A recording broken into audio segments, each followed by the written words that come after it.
সবাইকে স্বাগত আজকের পবিত্র জুমার এই নামাজের অনুষ্ঠানে। বিশেষ করে চট্টগ্রাম কেন্দ্রীয় জামে মসজিদ যে হোসেন আহমেদ পাড়া স্টিল মিল অবস্থিত, সেখানে কিন্তু আজকে জুমার নামাজের বয়ানে এই কেন্দ্রীয় জামে মসজিদের খতিব যিনি রয়েছেন তিনি কিন্তু ফিলিস্তিনি ইস্যু নিয়ে অনেক কথা বলেছেন এবং এই নামাজ শেষে স্টিল মিল খালপাড় থেকে কাঠগড়ের উদ্দেশ্যে এক বিশাল একটি ফিলিস্তিনের ইস্যু নিয়ে একটি মিছিল নিয়ে যাবেন, বিক্ষোভ মিছিল।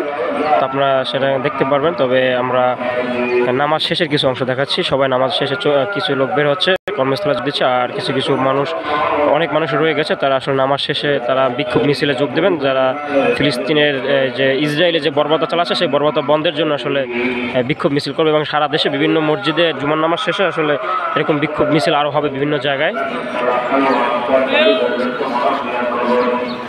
আল্লাহ